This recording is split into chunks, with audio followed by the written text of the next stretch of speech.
చనిపోయిన వారి ఫోటోలు ఇంట్లో ఉంచడం వల్ల పూర్వీకుల జ్ఞాపకాలు నిలిచి ఉంటాయి. కుటుంబ సభ్యులు వారి సానుకూల గుణాలను గుర్తు చేసుకుంటారు.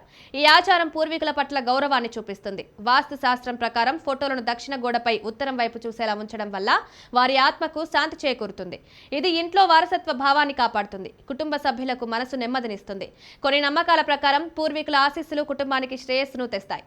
వాస్తు శాస్త్రం ప్రకారం చనిపోయిన వారి ఫోటోలను సరైన స్థలంలో ఉంచకపోతే ఇంట్లో శక్తి సమతుల్యత దెబ్బతినవచ్చు.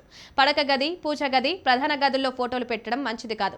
ఇది కుటుంబ సభ్యుల మనసులో బాధ, భయం కలిగించవచ్చు. ఫోటోలు ఎక్కువగా ఉంచడం వల్ల ఇంట్లో ప్రతికూల శక్తి పెరిగే అవకాశం ఉందని వాస్తు నిపుణులు హెచ్చరిస్తారు.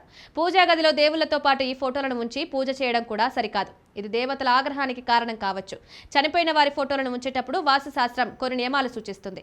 ఫోటోలను దక్షిణ గోడపై ఉత్తర వైపు చూసేలా వేలాడదీయడం ఉత్తమం. ఇలా చేయడం వల్ల ఆత్మకు శాంతి లభిస్తుందని నమ్మకం. 1 లేదా 2 ఫోటోలను మాత్రమే ఎంచుకొని జాగ్రత్తగా ఉంచడం మంచిది. ఫోటోలను శుభ్రంగా ఉంచి గౌరవంగా చూసుకోవాలి. పగిలిన ఫ్రేములు, దెబ్బతిన్న ఫోటోలను వెంటనే తొలగించాలి. ఇంటి ప్రధాన గదుల్లో ఫోటోలను ఎక్కువగా ప్రదర్శించకూడదు. ఆధ్యాత్మిక దృక్కోణంలో చనిపోయిన వారి ఫోటోలు ఇంట్లో ఉంచడం వల్ల కుటుంబం వారి ఆత్మలతో సంబంధాన్ని కొనసాగిస్తుంది. కొన్ని సాంప్రదాయాల్లో ఈ ఫోటోల వద్ద దీపం వెలిగించడం వల్ల ఆత్మకు శాంతి చేకూరుతుందని చెప్తారు. ఈ ఆచారం కుటుంబ సభ్యులకు మానసిక బలాన్నిస్తుంది. అయితే ఈ ఫోటోలను దేవుళ్లతో సమానంగా పూజించడం సరికాదని ఆధ్యాత్మిక గురువులు సూచిస్తారు.